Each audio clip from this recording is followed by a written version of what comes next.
కైకలూరు, మచిలీపట్నం, గుడివాడ, ఆకివీడు ఈ పేర్లు ఎందుకేం చెప్తున్నానంటేనండి, ఈ ఏరియాలో చంటి పిల్లల్ని ఎత్తుకుపోతున్నారు. రీసెంట్ గా ఒక 1 మంత్ నుంచి ఇన్స్టాగ్రామ్ కూడా బాగా ఫీడ్ అయితే నడుస్తుంది. పోలీసులు కూడా హెచ్చరిస్తున్నారు.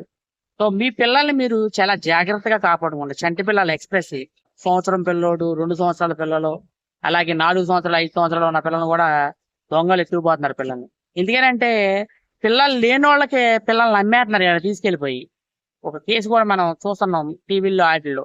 సో చిన్నప్పుడు ఇప్పుడు మా అమ్మమ్మలు, నానమ్మలు పిల్లల్ని ఎత్తుకుపోయే వాళ్ళు వస్తారో జాగ్రత్తగా ఉండండి అనేది. అప్పుడు మేము వింటమే తప్ప ఏ రోజు మేము చూసింది లేదు. ఈ రోజు అయితే కళ్ళతో చూస్తున్నాం. పోలీసులు వాళ్ళు పట్టుకుని కూడా అప్ చేస్తున్నారు. పోలీస్ డిపార్ట్మెంట్ కూడా హ్యాట్స్ ఆఫ్. సో ప్రతి ఒక్కరూ సోషల్ రెస్పాన్సిబిలిటీ తీస్తున్నారు. ఈ విషయాన్ని అందరికీ చేరవేయండి. సో ఎందుకేనంటే చంటి పిల్లల్ని కాపాడుకోవడం మన బాధ్యత. మన పిల్లల్ని తీసుకెళ్లి ఎవరికో అమ్మేసుకుని వాళ్ళు సొమ్ము చేసుకుంటున్నారు. ఈ ముఠాలు అయితే తిరుగుతున్నాయి. సో ఎక్కడికక్కడ పిల్లల్ని ఎత్తుకెళ్ళిపోయే వాళ్ళు మాత్రం చాలా కేర్ఫుల్ గా తిరుగుతున్నారు. కొంతమంది ఏమో అడుక్కునే వాళ్ళ కింద మారుస్తారు.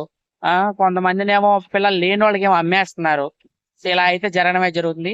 ఈ చంటి పిల్లలు మాత్రం చాలా జాగ్రత్తగా కాపాడుకోండి. ఈ సమ్మర్ లో మాత్రం కంటికి రెప్పలా కాపాడుకోండి. Thanks so much. అలాగే మంచి సబ్స్క్రైబ్.